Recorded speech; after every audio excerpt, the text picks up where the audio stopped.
This webinar is how to make events special, meetups, conferences, and beyond. To give you a little bit of background, my name is Dom Garrett. I am the sales director for CMX Summit. I've worked with CMX in multiple different ways, from helping run the series events in Austin, Texas a couple of years ago, to helping with all of the live tweeting and blogging for the past couple of CMX Summits. But I'm really excited to sort of get out of the way and introduce you to our special guest, Erica. I have had the pleasure of working with Erica over the past couple of months. Erica is CMX's director of events. She's been producing and managing events since 2010. Her most notable events, a little something called Geek Girl Con. She actually produced those in 2011 and 2012. For those of you who don't know what Geek Girl Con is, it's a nonprofit convention for geeky women. It's pretty dope. It's really awesome. She also produced MozCon 2012 through 2016. I'm sure you guys have probably heard of Moz, SEO for the win. She helped produce that conference, one of the biggest and most well-regarded conferences I've ever heard of. It's an online marketing conference. But she's also put on events of all shapes and sizes. We're going to talk about her first event here in a little bit, which is a lot of fun. All the way up to these really large conferences. And now she is producing CMX Summit. It's coming up this September. I'm sure you guys have probably heard about it. Maybe got an email with a video with my mug in it. From September 19th to 20th in Los Angeles. So that's all, if you're watching on Facebook, give us a thumbs up, maybe some claps for our guest, Erica. How are you doing, Erica? I'm good. Thanks for having me, and thanks for everyone who is here to hear more about events. So I wanted to kind of kick us off a little bit about talking about events and event running. So I actually recently discovered that you can get a degree in event running. What? Central Washington, I think that's the school name. Yeah, they offer actually a degree in event running. I had no idea. I have a friend who's looking into the program, and she's like, "Oh yeah, I'm thinking about doing this." That's awesome. You don't have to have a degree in it, because events are 80% getting stuff done and 20% brain power. So I'm going to talk a little bit today in the Q&A about some of the how to get things done a little bit, but also we're going to talk a lot more about the brain power aspect. How do you frame your events? How do you create them? What are the types of things you are thinking about? And what are the types of struggles that you can have? Fantastic. That is great. If you guys are looking for some quotable tweets, there's one. 80% getting stuff done and 20% brain power. That's really, really great. I know that in working with you with CMX, I see a lot of that, the getting stuff done, but that brain power, that 20% is what helps, sort of fuel that other 80, and it's really important. So I guess you've run events, all different types of events. I know a lot of people at times can kind of get burned out by events.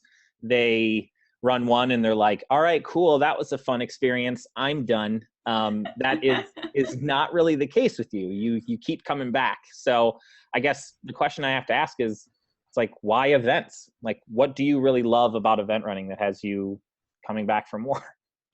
Yeah, so I love seeing attendees at events. Like, that's what makes it worth it for me, to see your smiling face showing up, excited about the experience that you're having, excited to meet people, to connect with others, whether that's a speaker that you really want to see, or a celebrity guest, if we're talking about geeky cons, or if it's, making those community connections. Maybe you're meeting someone that you've only known online beforehand, who might be an industry expert, or someone in the same space, or someone who is a community manager, but also is really obsessed with Harry Potter. That's how I met CMX Summit attendee Robin, who's awesome. We bonded over Robin. Harry Potter. Robin's awesome. Another great Twitter follow to talk about Harry Potter stuff with. But that's really awesome. So I guess I want to back it up a little bit, and I want to go to the very beginning, at least with you. What was the first event you feel like you ever you ever put on? Like, what would you consider like the first Erica run event? So in 2008, which is a little bit before my professional event running started happening, my mom got remarried to my stepdad. I was in my mid-20s at the time, and I, being the dutiful daughter, was like the maid or whatever of honor, whatever you would call that role. And I came out 2 weeks beforehand to be like, hey, Mom, you probably need some extra help to get things done. And they desperately needed a wedding planner.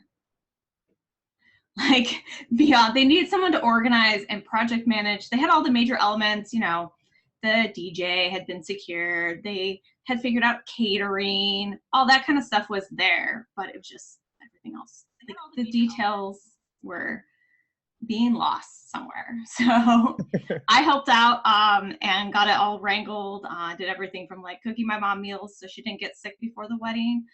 And I will say that's the first and only wedding I will manage. That's it? No more wedding planning? No more wedding planning. I'll stick with other events. They're much more interesting at the end of the day. Fair enough. I guess if you're going to plan a single wedding, planning your mom's wedding is probably pretty good. So yeah, that's good.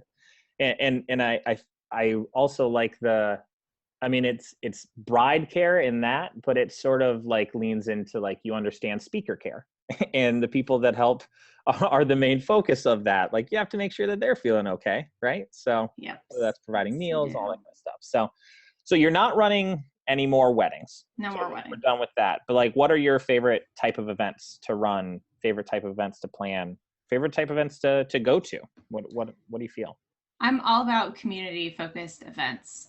If I'm just attending an event, it's going to be more, I'm going to be more excited to go if I know I'm going to meet people from the community and I'm going to have that intimate experience.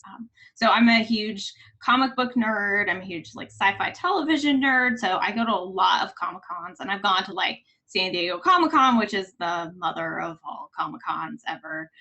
And I actually prefer smaller conferences, and because I like to make those connections with people. So in event management theory, there's this idea that if you, as an attendee, make 8 connections with people, or even if you know some of those connections before you go to this conference, that you will have a great time at this event. It doesn't really, I mean, there's of course things that matter, but you personally will enjoy that event because you have these 8 solid connections to have this truly great time. And like personally, I'm right in the middle of that introvert extrovert scale. So people can energize me, but I also need my time. And I always appreciate having like a buffer of a few people I know that I can go chat with and have kind of a space with. That's really good. I like that a lot. I would like to actually dive a little deeper there.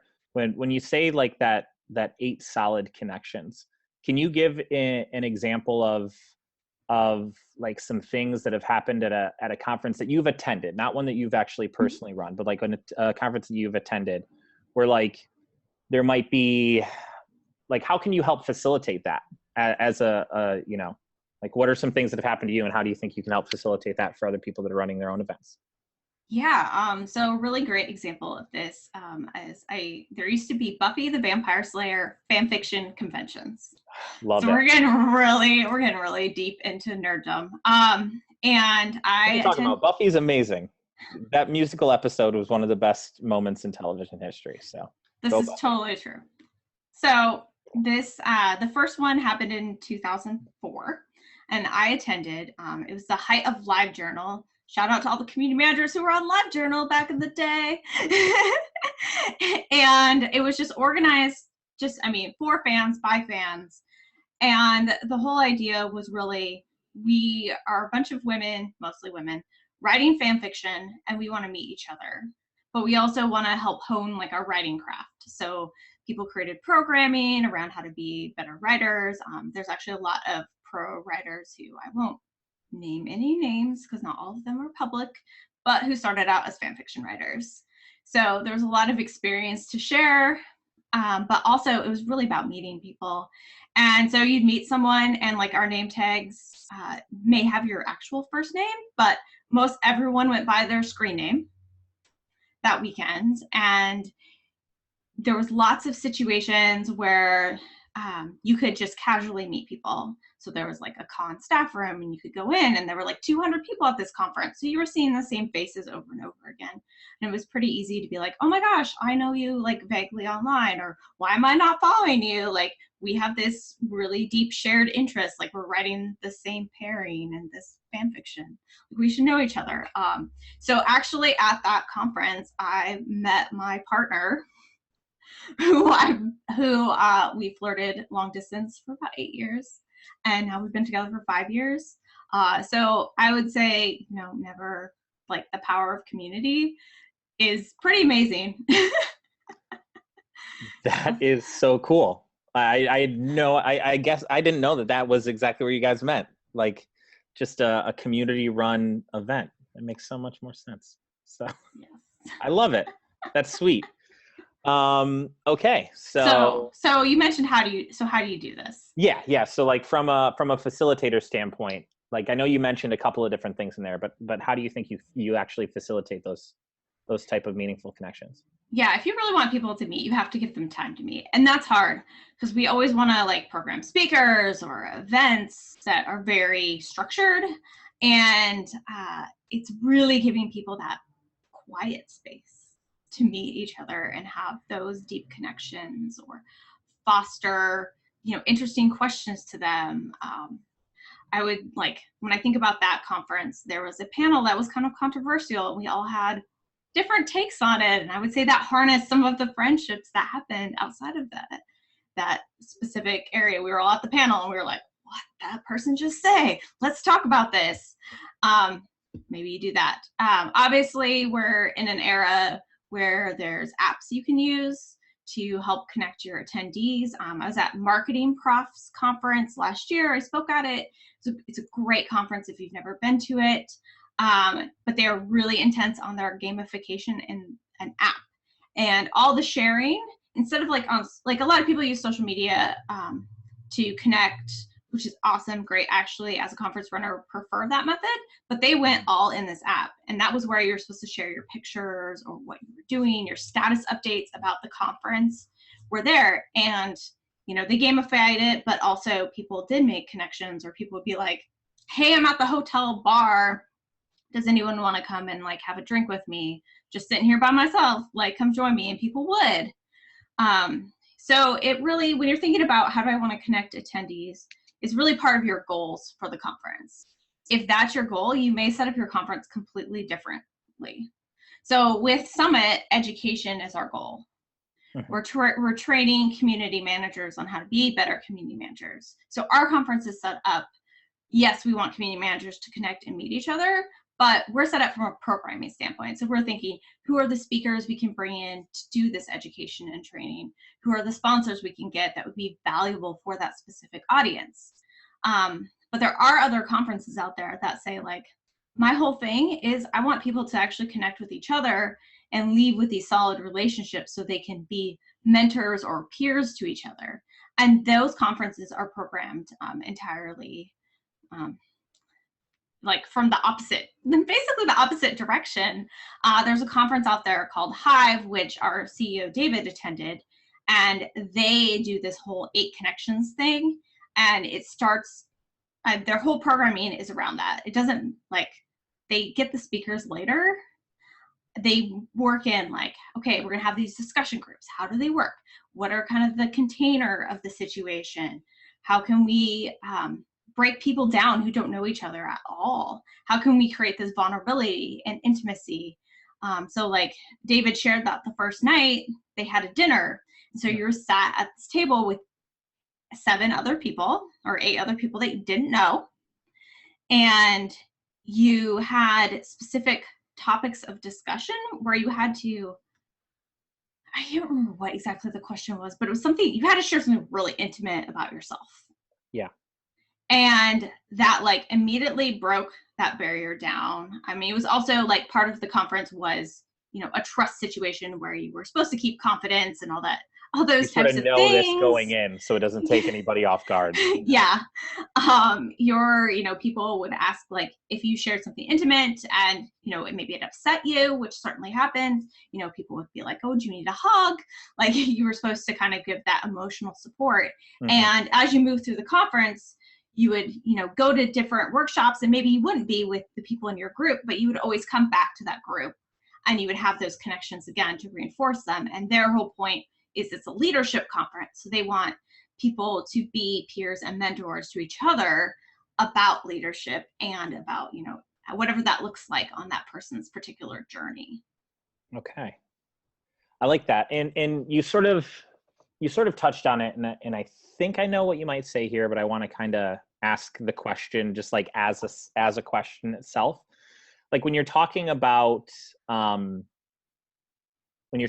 your programming, you're talking about like the success, right? Mm-hmm. A lot of times when people are putting on these events, I know it's conversations that you and I have had.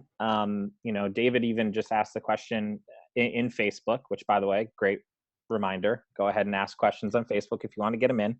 But when you're thinking about like measuring the success for an event, mm-hmm. right? So this take CMX, for example, Summit is about education. I'm sure MozCon and Geek Girl Con were very different. Like, what is there a best measure for that? Is it like, is this sort of like the ROI of community where it's like, you're going to measure it in a lot of different ways. And, at times it can be kind of fuzzy. Like what, if somebody's looking for that, as they're planning an event, what would you answer that? How would you answer that question? Yeah, I think you have to have both the philosophical goals in mind and also what your organization needs. Mm-hmm. So for Summit, right, it's education. So obviously we're going to think about things like speakers. We're going to think about things like audience feedback. Are people returning to Summit year after year? And, organizationally at CMX, we're a bootstrap startup. So we actually need to have a certain amount of capital revenue at the end of the day. Whereas when I was with Moz, they were just like, break even. I want the conference to pay for itself. And that was a $1.3 million conference, by the way, just to kind of give you scale budget. And CMX Summit's like, I think we're 230 is the budget we're aiming for. So 230,000 versus $1.3 million. Very different when you think about them. Geek Girl Con, the first Geek Girl Con, I think we ran for $15,000. There you go. Like shoestring like budget. Blair Witch bootstrapping right there. That's nice. Yes, there were many things that were a little different. Geek Girl Con's a 501c3 nonprofit. They also have all volunteer staff. So. And you don't feed anyone. So that's one thing that, like, if you're thinking about shows, food is going to be your biggest expense. Catering it's pretty outrageous to feed people. Yeah. I guess I'm going to take us on a little sidetrack when it comes to food. Okay. Like, do you have any sort of tips or tricks or anything for like how to handle food? How to feed a couple hundred people that may have different like dietary restrictions and all of this kind of like how do you actually go about that? That seems super daunting to me. I'm glad I don't have to handle it, but. I mean, the easiest way if you are looking to, feed people with different dietary restrictions and things like that is to have a caterer, to have someone in your corner who knows food really well, who's preparing the food for you, who knows other people. So I mentioned MozCon. Of that $1.3 million budget, in the last year I ran it in 2016, we walked everyone by the food, which meant we had 95% capacity eating food versus previous years we had about 75% of attendees eating food. So this is 1,600 attendees. And when you have 95% capacity for 1,600 people, you are spending almost $500,000 on food. I mean, this is at a convention center. It's with a catering contract, locked-in catering contract with the convention center. Like, they're required, so you don't have a choice of who your catering vendor is. So, yeah, having and having a smart caterer too. So previously, before it was at the convention center, MozCon was at a hotel. And the catering, the food was good. The food was great at both venues. But the caterer was like less aware of allergies. And like, I looked at a menu, which you should always do if you're running an event. You should always look at the menu. And I said, there's nothing here a vegan could eat for breakfast. What are they going to do? There's all this stuff has milk in it. What about people who are dairy free? So you have to kind of figure out like what you can do for your event. Some events, I've heard smaller events for people who have very specific dietary needs, they'll actually give them, like I had a friend who got like a prepaid credit card for like $20. He's a vegan. And this conference was like, we can't really get this catering for you, but here's a prepaid credit card for $20 so you can go get food somewhere else. And it was like in a location where there were food trucks right across the street. So it was really easy for that to happen. And you know, you should always, if you do have to do something like that, prepare the people who need that. I do even know, like even working at a convention center, I mean, Seattle's convention center is a world-class convention center. Working with catering, there's certain types of food that they can't do. So they don't have like a challah facility. So they actually have to outsource it to someone else. So like you need to know exact numbers. You need to be getting this information from your attendees so you can figure it out. And you need to be really conscious. I'm pretty like as a person, I'm pretty conscious of dietary restrictions. I've been a vegetarian for years and have had various food allergies that I had to be really careful about. So I think sometimes it's like easier for me, like, cause I already had kind of like that training or that mentality to look at a menu and be like, here are our gaps. Here's like who we're not getting. Yeah. And, you know, things happen. Mm-hmm. Totally. So you just gotta roll with it. Yeah. So you said something there towards the end about being conscious, and I think that's really important. And that sort of segues into a question I wanted to ask for you. I know that you've written about this. You've talked about it at length. You know, with the team. This wasn't something that just sort of happened. You know, accidentally, but a lot of your work in events for CMX and just in general focuses around being conscious about diversity and inclusion, not just from who's on the stage, but you know who the message is actually speaking to, who's in the audience. Can you talk just a little bit, or a lot of bit, about what that means to you, for the organization, for conference and events in general? Yeah. So I feel like a lot of events they put it out there in the world, anyone can come to our event. That's not really true. That's never true, in fact. So you need to figure out who you want at your event, and you need to figure out what messages you're saying. So inclusion is really about sending those welcoming signals out, especially to your attendees, that yes, you are welcome to this event. I have this little container of what this event is about. It may have some restrictions, like at a professional conference, you're probably not going to see anyone under 18. So that just may be part of what you put, like no one under 18 can come to this conference, or maybe it's 21 because you want to have a bunch of drinking, or, you know, things like that. That's fine, but you have to realize that you are like excluding people, and you have to make sure that you aren't unintentionally excluding someone. So there's lots of things I've done. I can kind of like go through a list of, you know, kind of some diversity inclusion, like practical things you can do. So obviously Dom already mentioned your stage makeup, which I want to talk a little bit more about that. And general like accessibility to the buildings. You know, if someone needs to use if it's up on second floor and someone needs to use an elevator, where is that elevator? Can they actually get in it? Is it in a weird, scary alleyway? I was doing a speaker's dinner one time, and we were trying to plan it, and the restaurant we were looking at had a beautiful view of the Puget Sound here in Seattle. So it would have been an amazing location. But one of our speakers was in a motorized wheelchair, he would have had to come through the kitchen entrance because they didn't like have a front entrance for accessibility. And it was definitely, we didn't go with that venue for some other reasons, but it was definitely like a notch of like, this is like not so great. This is not a good thing. Same with bathrooms. Like sometimes the venue's accessible, but the bathroom's not. On the bathroom theme, having gender neutral bathrooms or having access to single stall bathrooms is really important.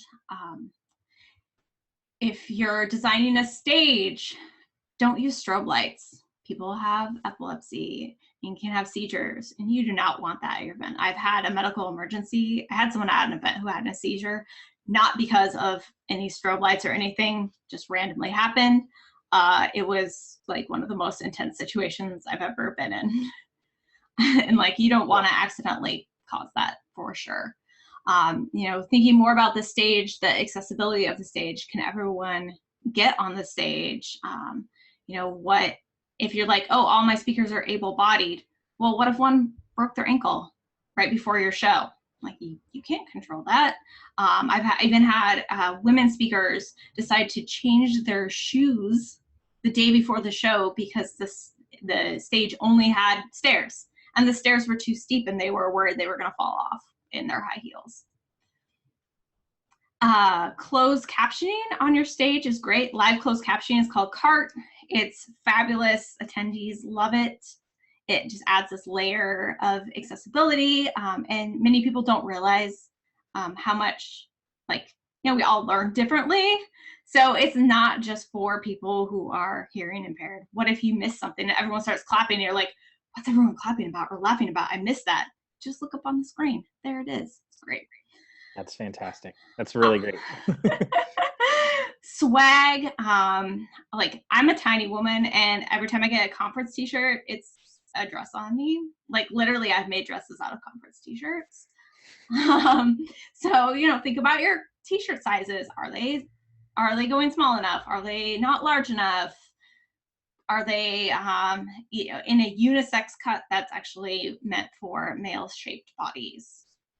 Are you giving out things for people, you know, other swag items that can actually fit in their carry-on? I've done this personally, where I've given people things that were too big to put in their carry-on. I've also given them things that weren't TSA friendly. We gave out hand sanitizer, which is a great thing, by the way, to give out in your conference swag bags if you have that sort of extra room or capital. Note that one down. But if you give them a bottle that's bigger than the TSA allows for liquids, not good, which is exactly what we did.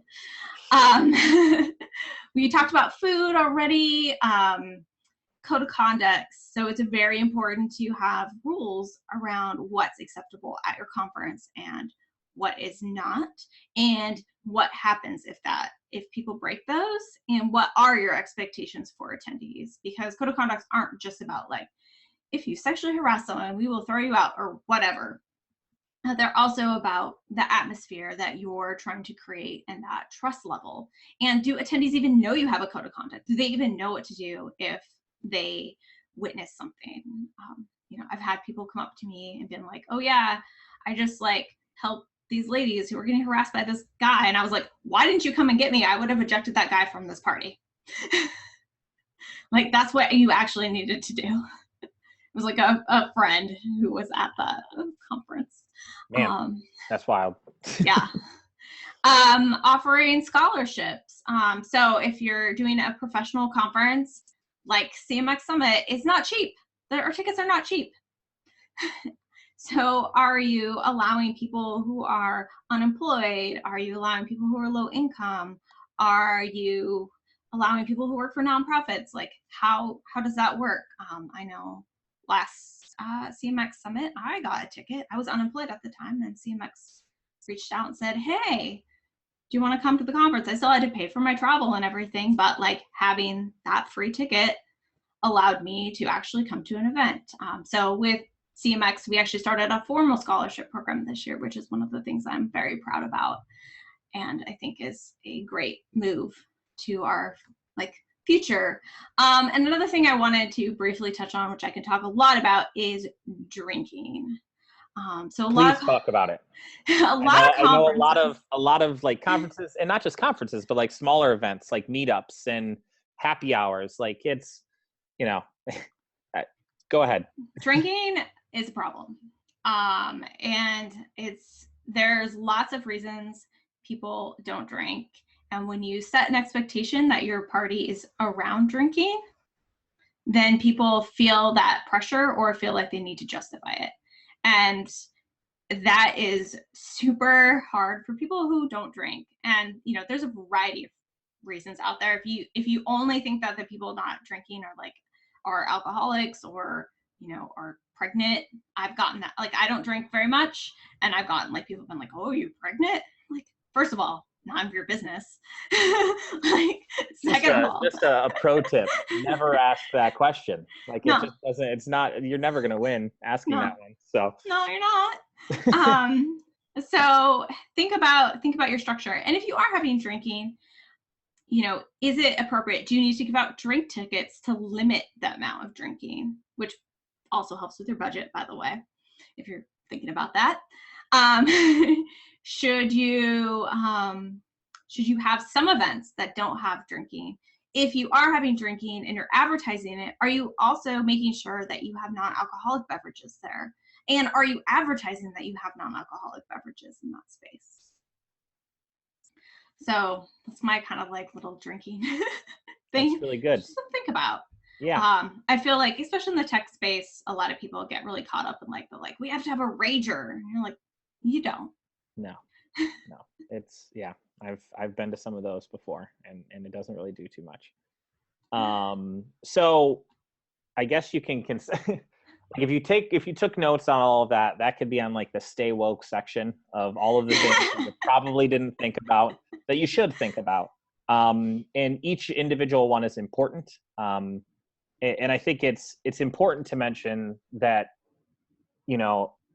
you're not going to be perfect, right? There's always going to be issues that are going to come up. There's always going to be, there's always going to be things that you just didn't think about, because, I'm sure you have stories of times where you just didn't think about things where, it happens. Yeah. You want me to, I will share my bathroom story. Yeah. If you can. And then, from that, if you can give any tips, because I think that it's important that in all of this, as attendees or as conference, facilitators, the grace that can be extended and how to handle that situation if it does arise. So go ahead and share your story on that, please. Yeah. So the very first year I did gender neutral bathrooms for MozCon, we forgot to block off the urinals.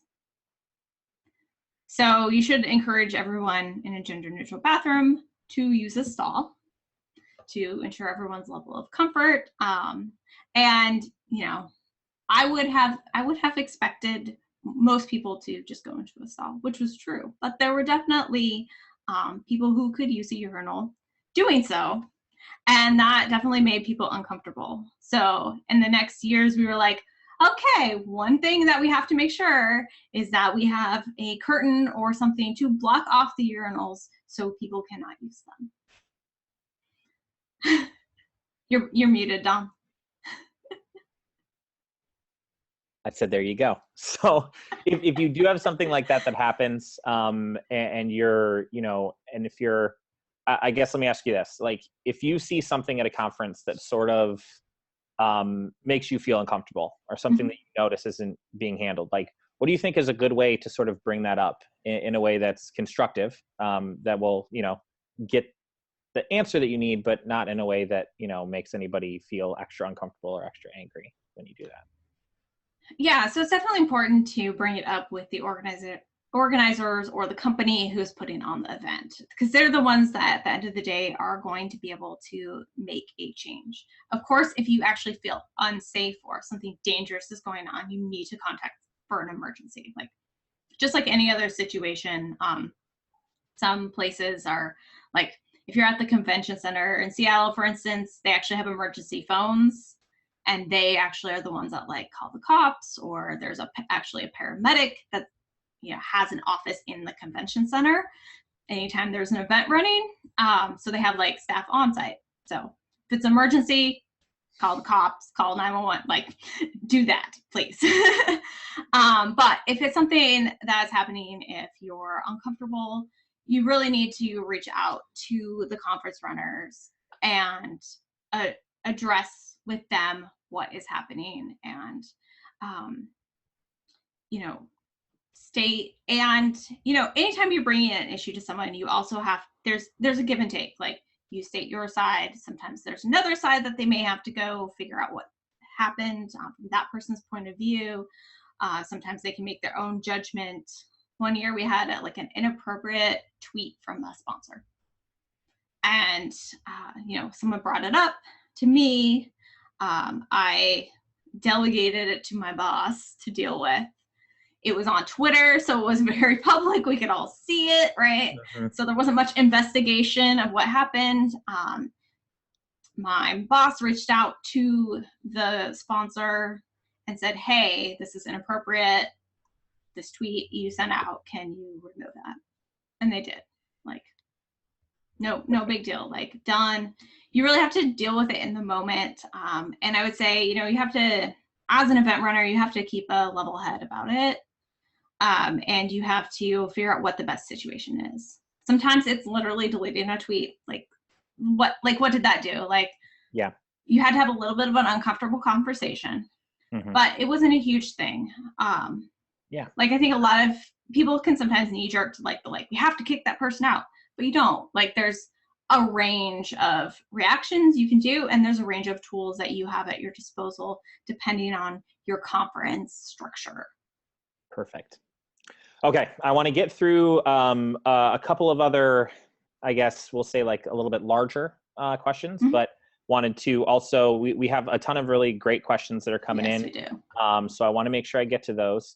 I do want to say that if you guys are watching, make sure you stick around to the end, because I'm actually going to share a special discount code specifically for CMX Summit, so you can see all of this wokeness and inclusion and diversity up close and personal in Los Angeles. Shameful plug number one, shameless. I have no shame about that. But all right, so we're talking about, you said you could talk a lot about speakers. We could probably do a whole other panel about speakers. But sure. I do want to ask you, when you're looking for having diversity and inclusion up on the stage at the community event, you can share some of the goals that you had for Summit, just as sort of a measuring stick, mm-hmm. that we've had. The outcomes of those as well would be great. But when you're going about that, how do you tastefully and respectfully set up those goals? How do you make sure those inclusions happen, and how have you actually sort of avoided some of the tokenization that can happen? Yeah, so the last thing you ever want to do is make people feel like they're tokenized. So for those of you who aren't in the tech space, there's been lots of conversations about diversity on stage, particularly I think some of the most step one of stage diversity, gender diversity. That's step one. I want to stress that that's step one. And what often women speakers come back and they say, I was asked at the very last minute if I could be at this conference. I know that they had a lineup solely of men, and they're trying to shove me in, and this is tokenization. And what you're going for is normalization, which normalization is actually making your stage look like our world looks like. So when I'm thinking what should my gender breakdown be on stage? What should my race and ethnicity breakdown? What LGBTQ? These are all goals that we have for Summit. What should that look like? I look at population statistics, which is kind of scary because there's lots of scary things happening with the US Census right now, but that's another subject we won't talk about. But you can find these numbers about your community. So I look at it, I'm producing conferences in the United States. What is that breakdown look like? So with gender, it's pretty 50-50 in the US. With racial minorities, it's about 36% of the population. And then for LGBTQ people, the stats are anywhere from 4 to 10. So I went with 8. And then I figure out how many speakers do I have in my program. And I start at the very beginning, making sure that we are meeting these goals. It's not the last minute. It's not like oh crud, I only have white dudes on my stage. It's at the very beginning. It's about finding people. It's about getting outside of your Rolodex. We all have the people we know. We all have our networks, buddies of so-and-so and so-and-so and so-and-so, but you have to expand that. Whether you're just like going out to find people in your community, if you're opening up pitches, if you're literally, which is sometimes what I do, doing YouTube searches for videos of people speaking on stage about a particular topic, and you just go through one after another. Does this meet my, like, is this the type of person I'm looking for? Are they the type of expert I'm looking for? Do they look at stage presence? All these types of things that you think about. And I will say, like, you're going to have other diversity goals for your stage too, such as like returning speakers versus new speakers who've never spoke at your conference.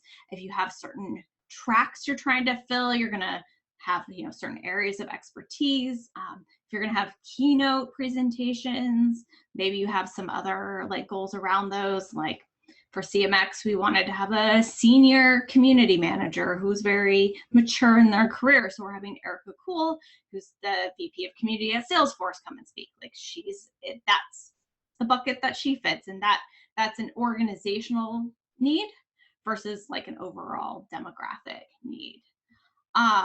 And when you have, you know, when you have 50% or more women on your stage, when you meet, and for Summit, we have met our goals. So we have, like, I think, I'm not sure exactly the percentage breakdown right now, but like we have met, like we have over 36% people speaking who are speakers of color. And you know, you're not tokenizing because they're not the only one out there. Yeah. And it's part of your overall goals. It's part of how you approach programming on stage.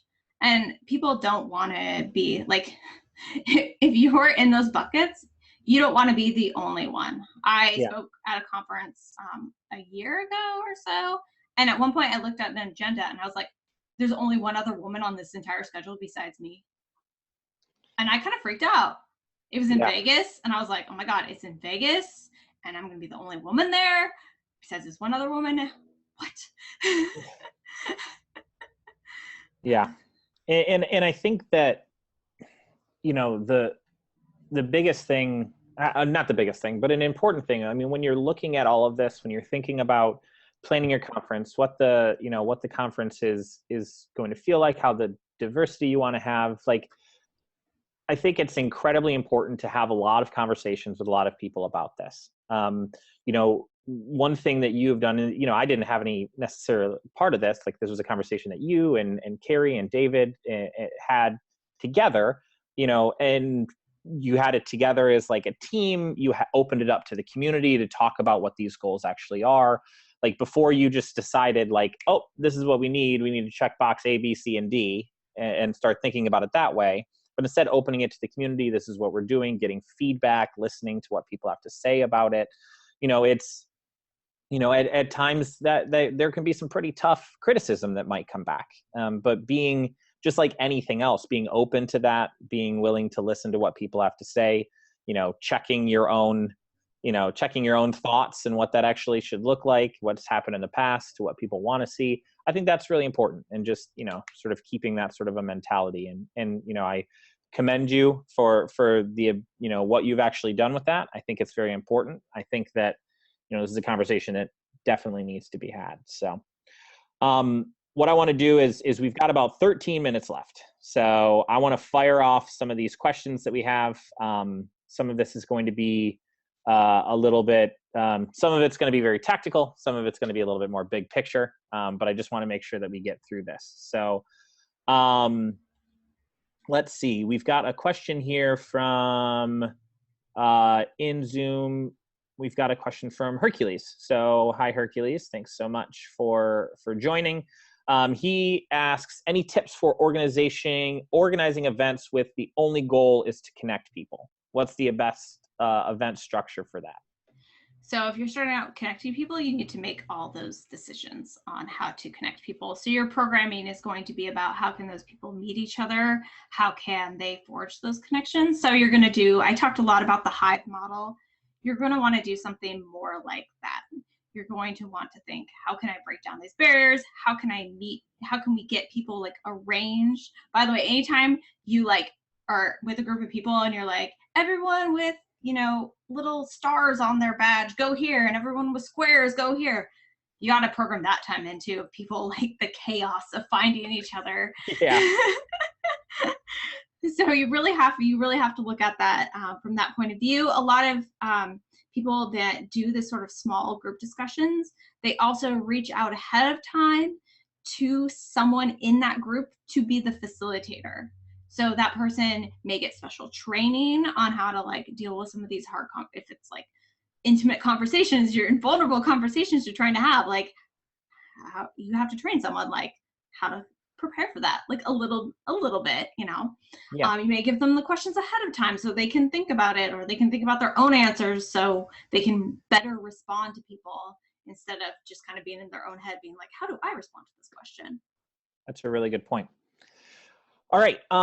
This is from, who is this question from? This is from, let's see. Megan asked, do the 8 connections need to be in, so this is going back to an earlier question. Do the 8 connections need to be in person, or do in-app connections count? I think that people should eventually meet in person, but you can have a conversation with someone that's primarily online. So this recently happened to me at a conference. I like to live tweet. I met this guy who was also live tweeting, and we just had a lot of things in common. And like we're pals now, but we hung out at like one party. Like we didn't hang out the whole conference. Yeah. Okay, perfect. All right, Megan Baker asked on Facebook. She asked, any favorite backchannel apps? Anything that you find especially accessible or easy for attendees to use? Definitely things they're already using. So with MozCon, Twitter was our back channel because marketers love tweeting. Yes, they do. So we you do. may, I do. I'm a marketer. I count myself. I definitely am in that marketing bucket of loving Twitter. But anyway, you can also, like, if you have an audience that maybe they're not big on new technology, but you know what, they're probably using Facebook. So use Facebook groups that way. And there are apps, like if you are working in like an app heavy environment, people that are really into that. I mentioned Marketing Profs, the app that they use, which I cannot remember off the top of my head. Oh, Double Dutch, that's what it's called. And it has a ton of interactive features in that, and that drove a ton of engagement for them. I've heard about people using Slack and having a specific Slack group just for their conference. It really kind of depends on what your goals are for that event and what you are trying to do. So I'd say like Marketing Profs, they know that audience comes back year after year. They have other good marketing channels. But if you're posting publicly on Twitter, that's really good marketing for your conference. So if you need that extra boost of marketing, you should make it public. Okay, that's good. Okay, let's see. This one is from Mike Jeffs on Zoom. What do you think the power is of hosting a user summit event for a SaaS company? Is it other than upsells and number of attendees?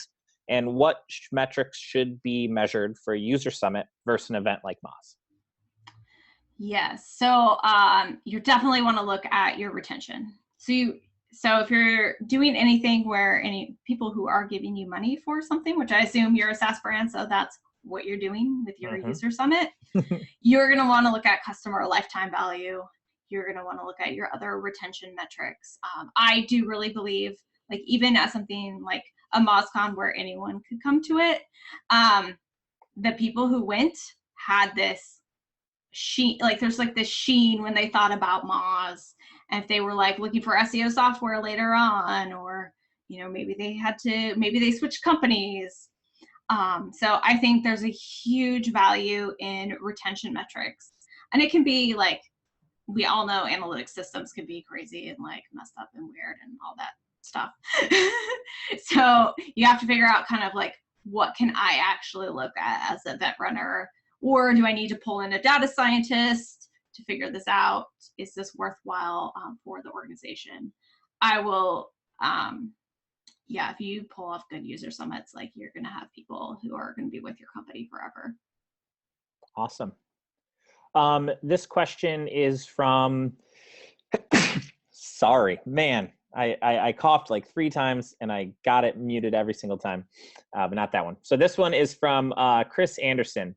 What are your thoughts on offering a virtual or remote option for people to attend a conference to A, make it more inclusive for those who can't travel, or B, increase the audience size and turn open, great sponsorships, potentially more revenue streams.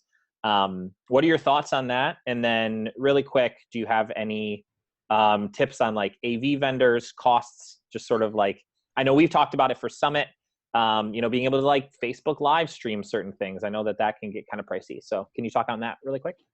Yeah, so it kind of depends on your conference, what you're going to want to do and your expectations. I have not and continue to push back on the idea of live streaming a summit or a MozCon because those tickets are $1,000.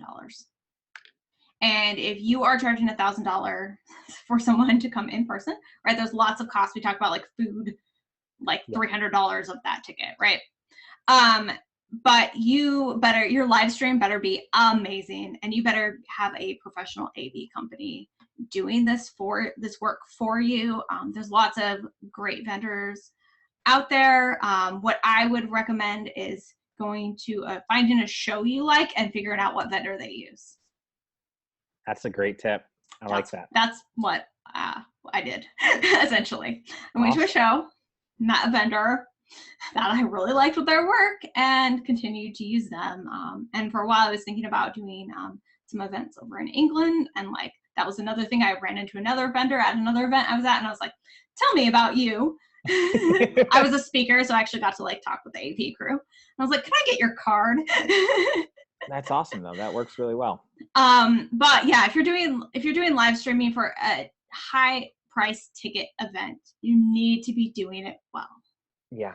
And you need to be providing that quality, and you need to figure out what is the give and take of someone actually having that experience versus, you're probably going to sell a cheaper ticket, but because you are charging people, you have to make sure that quality is there, which will greatly increase your budget. Usually what I do at shows that are big ticket conferences is record them and have them professionally recorded and edited. And so if you get them out within like a month of your show or less, depending on your capacity as a team and crew, usually that makes people pretty happy who can't get there because it is a huge inclusion thing. If you have a conference that is not as expensive to go to, like a Geek Girl Con that's $35 for a weekend, if you get the early bird ticket, sure, you can totally set up a live stream. Or like, Summit, for CMX, we've done meetups, and I know Dom's live streamed the ones in Seattle. Yep. And that's fine. They were free meetups. Like no one goes in expecting the quality to be super high because they're paying all this money. Yeah. And if the internet goes out, exactly. Sorry, but for sure, it's not paying for it. Yeah. So here's a question actually from Wooter. Speaking about meetups, question in the realm of smaller meetups. In the past, it looks like only about 50% of people that have signed up for Wooter's events actually showed up. So is there any tips you have to maybe increase that percentage? Yes, I do. And you're not the only one. We had a question that actually got emailed in before from Caroline, who asked a very similar question about no-shows at events. Yeah, exactly. If you want to decrease your no-shows, charge something. Even charging $5, which not everyone can afford. Like you don't have to get your company to pay for that, right? Yep. Will increase your attendance because people are actually putting something for it. They aren't sitting there being like, oh, you know what, I had a long day at work. I don't really want to go to this meetup, or like my kid woke me up in the middle of the night fussing, or whatever, life things. and life things always happen to people. So when I was at Moz, we were doing these events called Moz Talks, and they were evening events. We threw one in Boston, and it was free at the time. We had almost 200 people pre-register for this event. Well, it was November in Boston. It rained. It was cold outside, and we had 75 attendees actually show up. And we had, you know, catering. We had appetizers and drinks. We had a space. We brought speakers in from other, like we had a speaker from upstate New York join us for that one. So we had, you know, paid for some expenses. Plus our staff was traveling from Seattle to Boston, all that stuff. Yeah. And 75 people showed up. So the next event, Yep. we charged $20. It was in Denver, and I think we had about 150 people or so RSVP for that. That was like what the space maxed out at, and we had like 98% capacity. It's amazing that even something is you know, people spend $20 on stuff all the time, you know, and you know, you're giving that value. You're, you know, people are going to want to come to something that they've paid for, even if it's just $5. Nobody wants to just waste $5. So that's good. Definitely. Okay. All right. Got some more questions here. We're coming up, you know, if anybody has to jump off, you know, this is going to live on Facebook. We're going to have this, so it's going to be all good. So make sure that you guys stick around. So one thing I wanted to share, we did have, because I got a few emails beforehand of people who got their questions in. So Yumi sent in a question asking about favorite tools to manage RSVPs. Exactly. And I actually have a spreadsheet that I can share with you all of about, Yay. I think there's 16 or so. So I put it in the chat. So just a Google Doc. And if you want to put it in the Facebook group for people, Dom.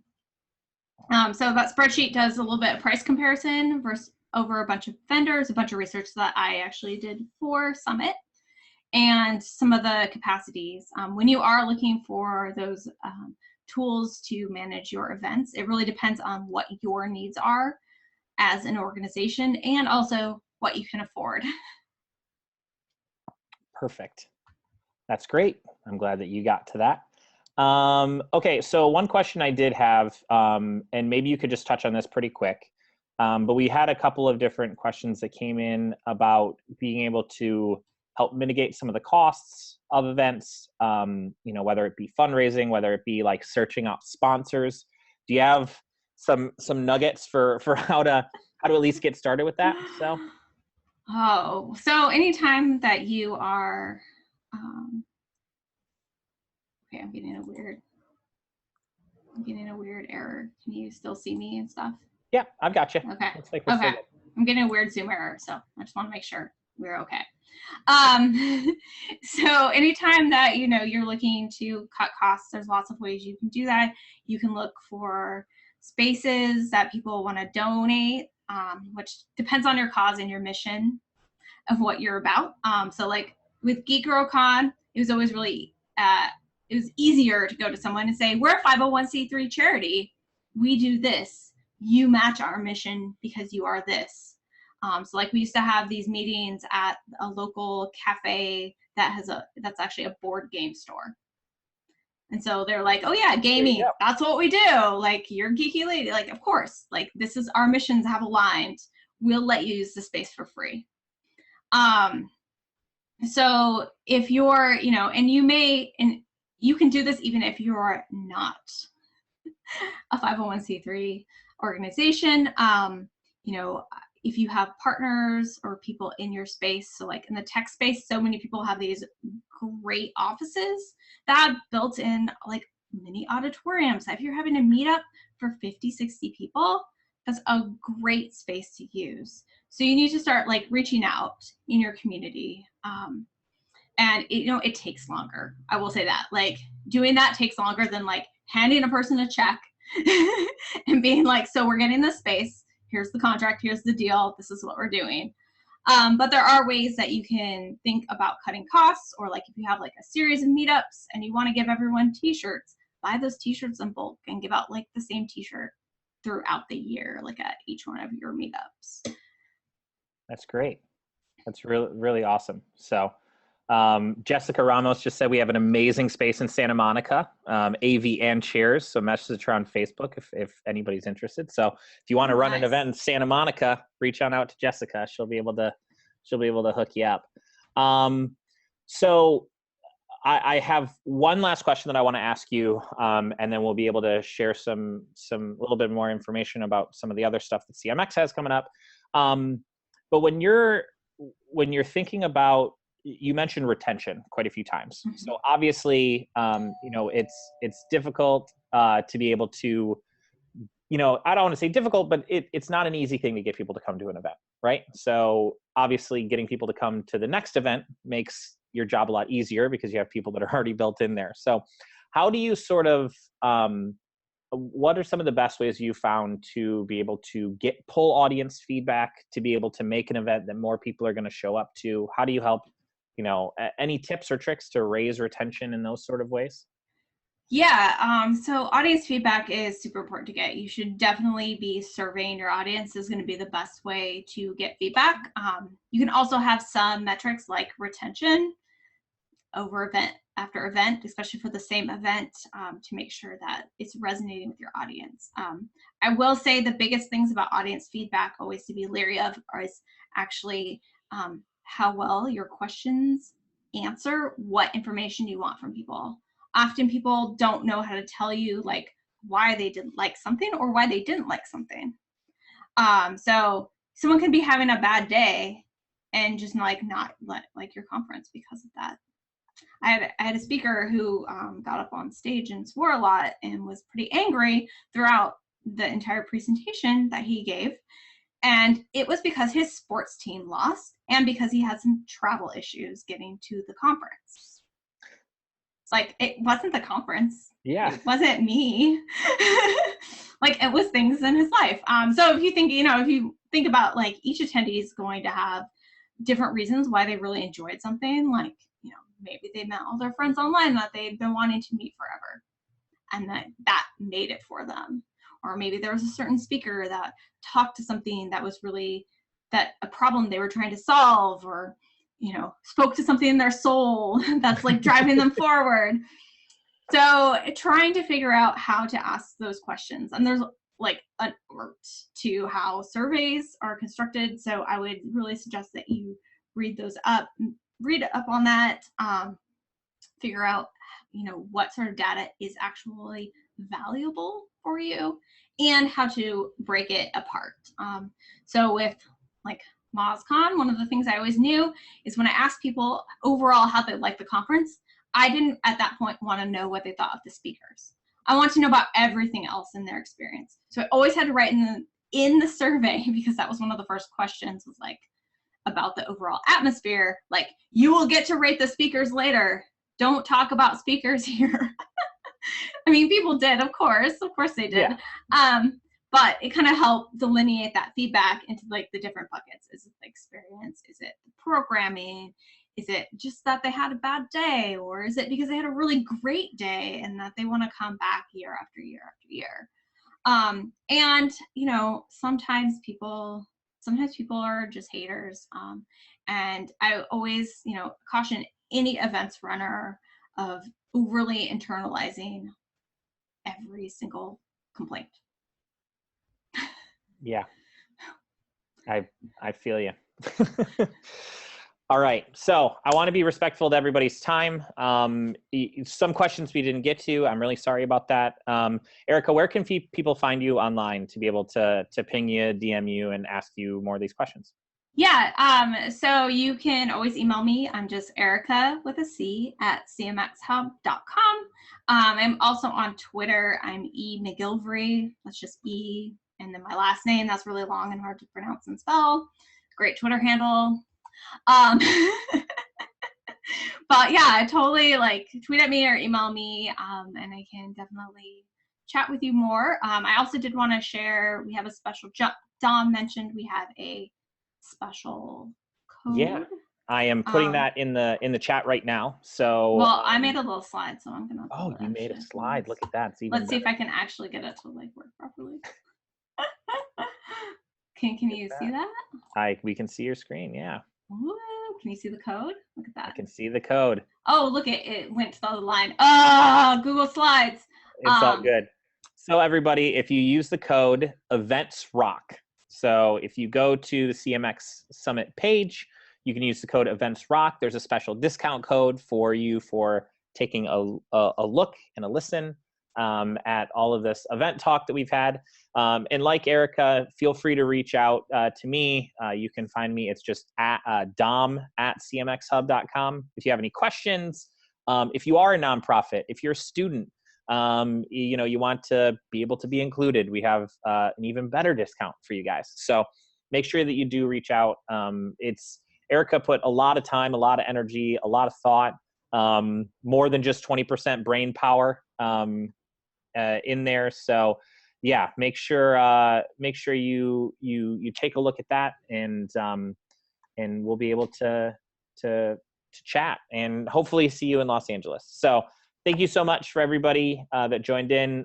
Keep a lookout, because we're actually doing some more speaking, some more Q&As with some of our speakers. We've got some really amazing people lined up, from Jeremiah Oyang, the OG of community, is going to be joining me to talk about it.